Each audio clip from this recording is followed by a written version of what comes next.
Hey, everybody, welcome to another episode of the 6-5 podcast, an insider edition today. I'm Daniel Newman, your host, principal analyst, Futurum Research, joined by my always esteemed partner in the 6-5, Mr. Patrick Moorhead. Patrick, how you doing today? Doing great. Internet got fixed. It was good. I was getting single-digit uploads on Spectrum, AT&T, and T-Mobile, but we are fixed. We are back online, baby. Yeah, it's good to be back. It's always fun to do these insider conversations. Last few weeks there's been some great events, and one of them was Micron's Investor Day. And so today we're going to be joined by Sumit Sadana.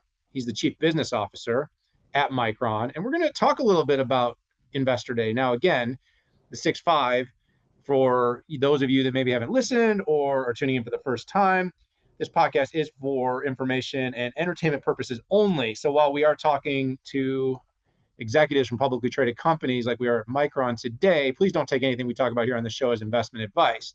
Having said that, Pat, you and I love to do this crossover. We love to get to the bottom of a company's performance, its innovation, by looking at the numbers, and that's what we're going to do today on this show. Yeah, and listen, Micron, before we bring our guest in, storage and memory are strategic. And I think the next 5 years in those markets is going to be the best that I think this industry has ever seen. So how about if we bring in our guest? Absolutely. Sumit, welcome to the 6-5. How are you? Thank you for having me, Pat and Dan. Really good to be here. I'm doing good. That's great. Yeah, we both tuned into your Investor Day, and while we're industry analysts, I always find it the best one-stop shopping to get all the information. And it had been a few years, in fact, 4 years since you had done your last Investor Day. And Dan and I are big fans of kind of this notion of say-do ratio, which is, did you do what you said you were going to do years ago? And I think a great way to get caught up is we can talk about what has happened since 2018 in the context of what you said and what you did. Yeah, that's a great place to start, Pat. And in 2018, we did make a few commitments to our customers, to our investors. And I'm happy to just give you a brief synopsis of what has transpired since then. So first of all, we had said that it is our goal to lead in technology, to be a product leader. Micron had been trailing in technology, and over the past 5 years, we have really demonstrated tremendous leadership. We are now leading the industry in both DRAM and NAND technology in the first time really in the history of Micron, which is more than 4 decades long. So it's an incredibly exciting thing for us. Our 1 alpha DRAM is the industry's leading node of DRAM technology. Our 176-layer NAND is the leading node of NAND. And we have put both of them into volume production several quarters ahead of the next player in the industry.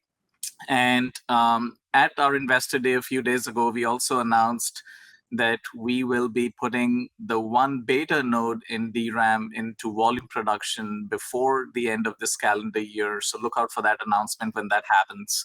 And also the 232-layer NAND also to be in volume production before the end of this calendar year. And that will sustain our industry leadership in technology. We also said that we want to lead on products, not just on process technology alone. And there we have had an amazing ride in these last 5 years.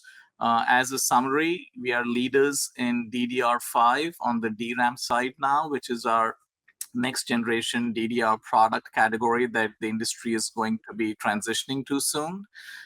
We didn't have an HBM product in the market, and we just announced at our Investor Day that we are in volume production with high bandwidth memory, which is primarily used in AI and machine learning applications, expected to grow really fast over the next decade.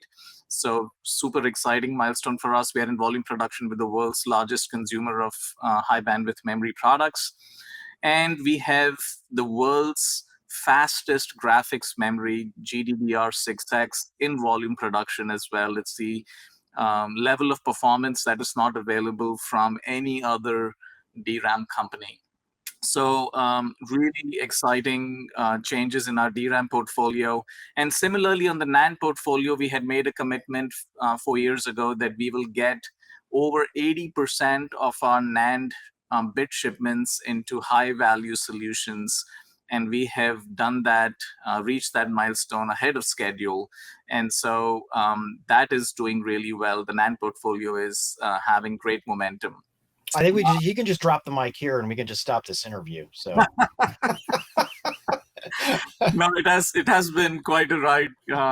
So thanks for that. But I feel like, what all of this has allowed us to do is dramatically transform the balance sheet of the company as well. So we have gone to investment grade credit rating on our balance sheet. We have now got almost $5 billion of net cash on the balance sheet, almost $15 billion of liquidity on the balance sheet. These are, again, metrics that are at all-time highs for the company. And we have more than doubled investment in R&D over the last few years in a very short time. And that momentum of investment in R&D continues. We just announced our 50,000th patent, which is an incredible milestone for any company, but certainly we are ahead of even companies significantly larger than Micron in terms of innovation. We mentioned to investors we would cut costs and improve our overall infrastructure costs by $9 billion, and we got to that milestone ahead of time as well.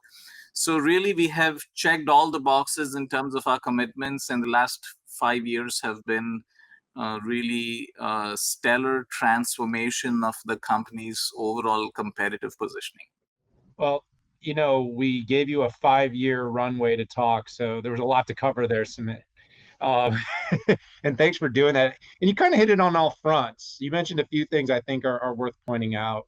I think, first of all, the technology leadership is impressive. I think, second of all, a number of the business leadership metrics that you mentioned are really noteworthy given the current circumstance.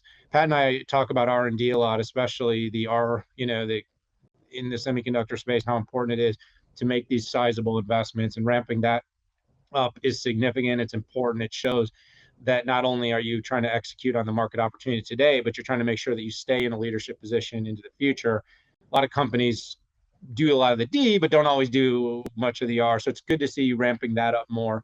Some of the things on the balance sheet, the free cash flow, given our current market situation and the economics of what's going on, some of the concerns about potential recessions and downturns, being in such a good cash position should be something that I would imagine investors would look at very positively. Having put all that out there, though, in the last earnings report, one of the things that you guys really leaned into was data center. And you talked a lot about the growth in that particular part of the business. It was growing significantly faster. And again, it's not to say the growth of your, on the PC and device side wasn't good, but it was remarkable how fast things are growing in the data center. So I want to lean in on that a little bit, because I do believe as the economy might slow, some of the discretionary spend might slow down, how many handsets people are buying or how many laptops that companies are buying. But one of the things I don't see slowing down is investment in infrastructure and cloud and 5G and many of these areas. You guys got a lot of play, and you talked a lot about that on Investor Day. Talk a little bit about kind of this whole data center arena, the opportunity that you foresee, and what this is going to look like for the future of Micron. Yeah, Dan, I think that's a really great question, because like you pointed out, we see the data center as a secular growth driver for us. And there are numerous, I would say, very exciting aspects of how memory and storage technology are being used in the data center that make us very confident about the trajectory of the business. So first and foremost, the data center has now become the largest segment for memory and storage. And that is an important thing in and of itself, because As you rightly pointed out, it does grow through thick and thin, and is a structural growth driver. You've seen some of the results in terms of cloud computing, how the revenue growth of companies like Microsoft Azure, AWS, Google Cloud, etc., are just on a tear, continuing to grow 40% or higher. They have significant CapEx growth plans as well to continue to deploy more servers in the data center. And it's not as much just a story about unit growth of servers, but I think the big exciting part is the growth of content of DRAM and NAND in servers. So we see from 21 to 25 calendar year, the content of DRAM in terms of bits is going to double in servers. It's going to triple in NAND in this time frame. And we see that overall data center TAM will grow on a dollar basis approximately 14% on a compound annual growth rate basis. And for the largest segment of the market to grow at that rate is incredibly exciting. And the last point I will point out in the data center that is also super exciting to us is how it used to be a largely monolithic type of CPU, DRAM type of an architecture connected by DDR, and how the change in the future to go to heterogeneous architectures, so much more high bandwidth memory, graphics memory, accelerator cards with their own memory, and in the future, CXL coming on to the landscape. These are going to be transformational things in the way memory and storage get used in servers. And we are incredibly excited about that because in addition to the overall growth in the business, it creates unique opportunities for differentiation. It creates unique opportunities for us to partner deeply with customers to bring new value to the landscape and how our customers are thinking about their own particular workloads and how to create optimized solutions for their workloads. So it's a really exciting time to see all of that evolution happening right in front of our eyes. And I'm incredibly excited over what the next 5 and 10 years will bring. Yeah, it is interesting. Kind of an unprecedented time. We have growth in all areas, whether it's things on the edge or in the data center and everything in between.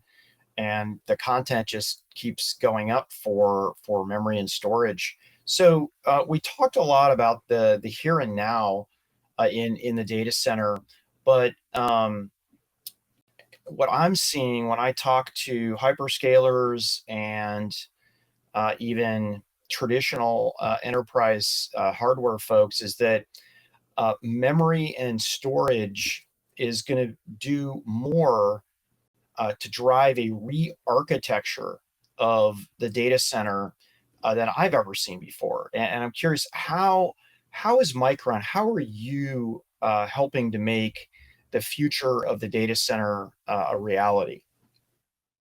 Yeah, I mean that's a super important point, Pat, and this is something that we are working with customers on an ongoing basis. And like you pointed out, I mean there are some important changes happening. We are on the threshold of some very significant changes in how the architecture in the data center is evolving, as well as the role of memory and storage in that evolution.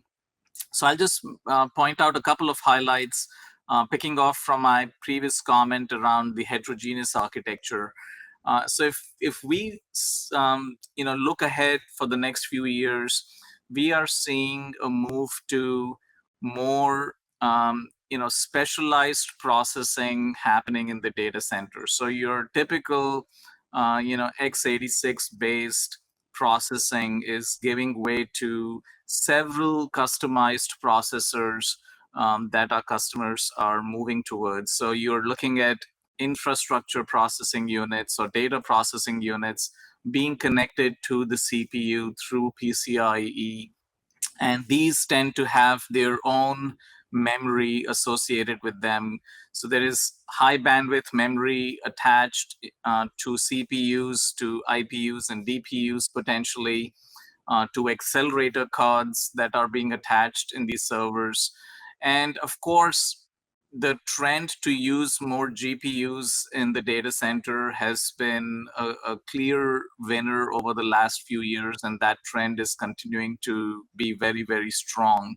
And with GPUs, again, you can have high bandwidth memory mounted on the same substrate as the GPU itself to give really very high bandwidth access between memory and storage, memory and the processor. And the reason that is important is most of the time you'll see in so many different workloads, especially AI and machine learning type of workloads, they're memory bandwidth limited more so than being processing limited. In certain cases, you can end up with processing limited workloads, but a lot of these workloads are memory bandwidth limited. And that's why the growth of content is so important and the growth of these new solutions is so important.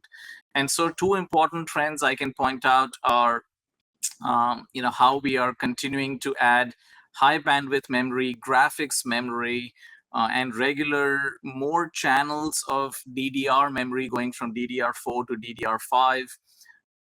That's continuing to increase. And then the exciting evolution coming in the data center with the introduction of CXL. We should have CXL 1.1 later this year, moving to CXL 2.0 in late 2024. And CXL 2.0 should be the first time you start to see genuine connectivity of more DRAM to the server, and genuine capability to expand the amount of addressable storage in a cache coherent way, which is extremely important. So late 2024 is when we start to see that happen. We see the market in 2025 to be a couple of $2 billion, but then growing dramatically from there out into 2030. And so, the CXL based growth rate itself should get to, $20 billion of CXL attached memory out in 2030. So huge growth happening. And it will also enable, for the first time, emerging memory usage on CXL, and it'll allow customers to do trade-offs between cost and performance, and get to hot memory, warm memory, and really tiering of memory for the first time. And then CXL 3.0, which will come in after that, after CXL 2.0, will be really enabling memory pooling and memory disaggregation. So these are enormously important trends for our customers, and it will allow us to create differentiated solutions as a leading memory provider. It's clear the opportunity is significant, and the technology that you're deploying is going to help scale what's going to be the future of the data center. I want to pivot a little bit here. Early in the conversation, Sumit, you mentioned about leading in, multiple end markets that you're focused on. So outside the data center, so I brought you into the data center, and now I'm going to take you back out. Talk a little bit about some of the impacts that Micron is making outside of the data center, some of the innovation and market leadership. Sure. I mean, a lot of exciting things in the data center, but definitely a lot of growth opportunities in pretty much every major segment that we address. So, if you look at the mobile market, which is around 30% of the overall DRAM and NAND market, a very important market. In this market, we continue to see more usage of AI and machine learning type of capabilities being introduced in the processor to continue to really take the next step in the evolution of photography, with computational photography happening.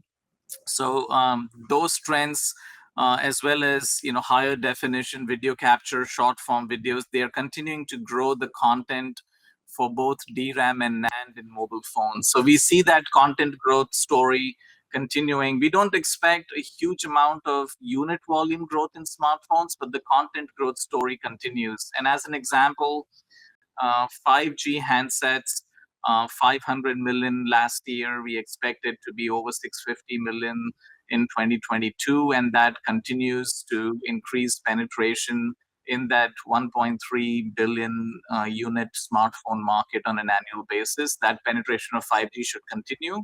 And 5G phones have 50% more DRAM content and double the NAND content on average compared to 4G phones. So that content growth story is continuing to be very exciting. And for Micron, we have now become leaders in time to market with newer products for mobile technology. So this is LP5X and straight up LPDDR products as well. We are first to market with these products. We also have really good MCP, industry-leading MCP technology capability. The majority of our shipments now have, on the MCP side, 1 alpha DRAM and 176-layer NAND products in them. So our mobile portfolio has really made tremendous progress, and we are industry-leading capability now. Two other segments I'll quickly talk about. One is the automotive and industrial segment. This segment is super exciting as well. We see this segment to be the fastest growing segment over the next 5 and 10 years. And a lot of this is again driven by the growth of smarts and intelligence in the car.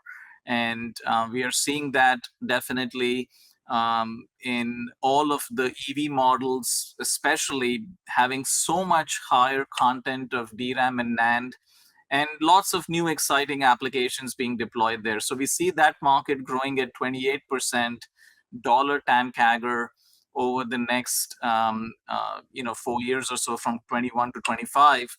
And that's double the growth rate of the data center in dollar terms, albeit from a smaller base in the automotive segment.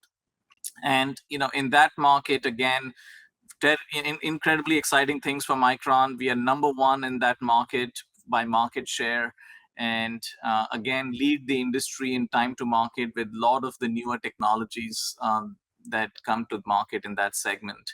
And the last piece I'll mention is the PC market. People don't think about the PC market as being a very lively, innovative architecture, but if you just see what is happening on the landscape with what Apple has done with M1 Pro, M1 Ultra, I mean, these are really significant changes. And the one interesting thing in these is up to 32 gigabytes of memory and up to 64 and 128 gigabyte SKUs with some of these processors, which is unheard of amount of memory in a PC platform, which typically, you buy a PC, 8 gigabytes, 16 gigabytes plus graphics memory. So much, much smaller memory content. But then these higher performing platforms, as well as the growth of gaming platforms, again, with tremendous amount of more DRAM, graphics memory, and SSDs. And SSD attach rate has not gone to 90% in PC platforms. So continuing growth of content on an average SSD capacity basis is also continuing. So really not, again, so much a unit growth story as much as a growth in content story and the changes in the architecture on these platforms. Well, it certainly seems like a good time to be in storage and memory. And I think the auto market is just fascinating. Just the percentage of the BOM that are around electronics and what that means for EVs, cars with ADAS, and even getting to self-driving. And essentially, we're gearing up the auto market to be an office, living room, or something else on wheels. And it's software defined. It's essentially requires supercomputing type of power, at least to get self-driving, but super exciting, and probably one of the biggest changes out there in the market that I think everybody agrees on, right? We can get, figure out the regulations in North America and Western Europe on self-driving, then we're going to be all moving forward here. So listen, I'm a product person. I love products, right? And I spent 20 years doing products before I became an analyst and for my company. But there's more to running a business than having great products. There are different things that you need to do to decrease volatility, limit risk, and change the way that maybe you sell or price products. How is Micron innovating in these business practice areas?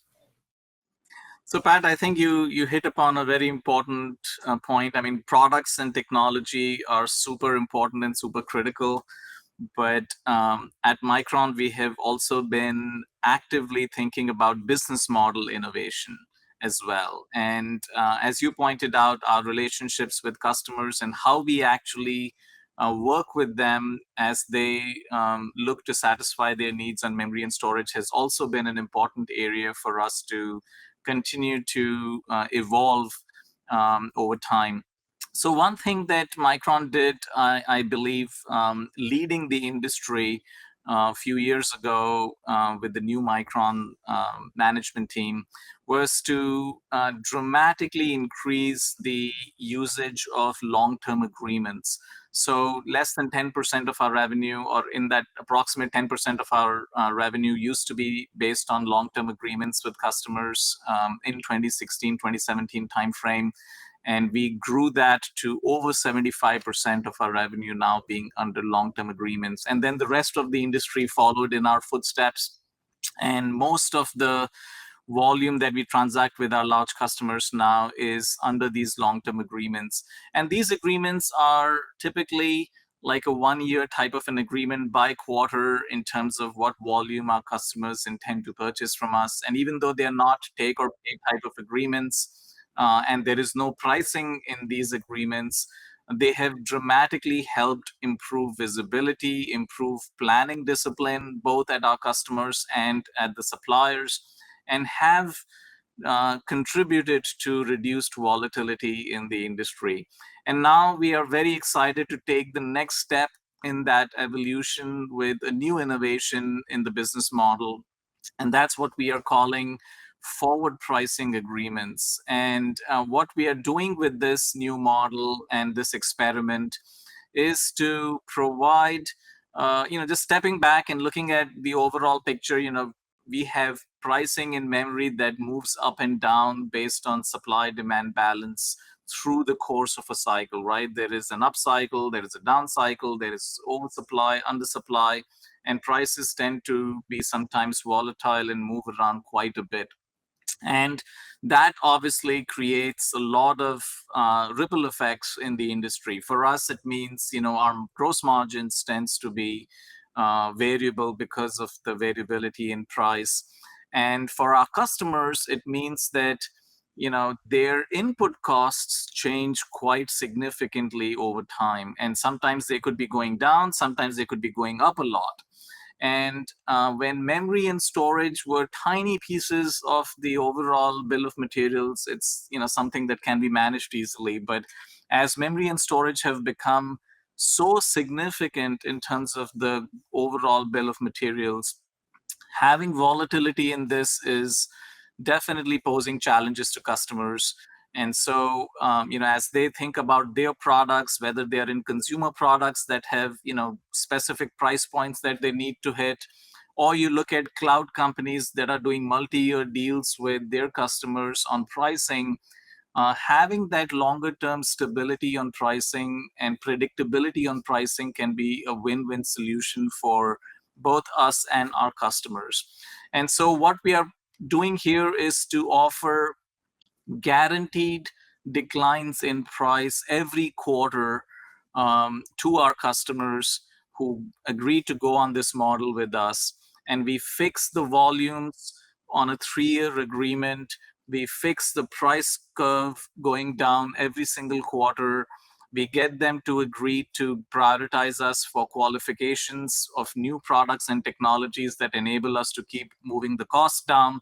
And the price curve that we provide to our customers is very consistent with the cost curve. And that enables us to have a steady gross margin. It enables predictability in pricing to our customers. We guarantee them the volumes over this period of time, so they don't have to worry about stocking up and using working capital to increase inventory in times when the industry is becoming tight, because we are guaranteeing those volumes to them. So it's really a super good model for both our customers and for us. But of course, it requires a leap of faith, because no one knows the pricing in the future. Our goal is to make this pricing very, very close to or similar to what the true pricing is that customers are likely to experience on average through the cycle of the ups and downs. And so that's the approach we are taking. And at our Investor Day, we announced that we are super excited to have our very first top 10 customer of Micron sign up to this model, greater than $500 million of annual revenue on the DRAM side with this model. And we are going to be working in the next few quarters and years with more customers to see if we can grow the groundswell behind this sort of innovative business model. Well, Sumit, that was a really good spot to sort of wrap things up. I think what you basically just said, if I had to sum it up, was committing to growth to both your customers and to your investors to be able to, as Pat suggested, manage volatile times more successfully by, building out the horizon and keeping customers committed to you in the long term. And then, of course, if all goes correctly, you should see this enhance the bottom line performance of Micron over the next few years as well. Things that both investors, analysts, and then, of course, customers all like to see. Sumit, I want to thank you so much for joining us here on this 6.5 Insider Edition. We really appreciate all the in-depth. Everyone out there has to feel like they know what's going on at Micron a little, if not a lot better than when we started this conversation. Thank you, Dan, and thank you, Pat, for having me here. Really enjoyed the discussion. Thank you. Yeah, and we look forward to chatting with you at Micron Insight. Absolutely. Looking forward to it. Yeah, we will chat with you more. So everyone out there, hit that subscribe button. We appreciate you being part of the 6.5 community. For myself and Patrick, though, it's time to say goodbye. We'll see you all later.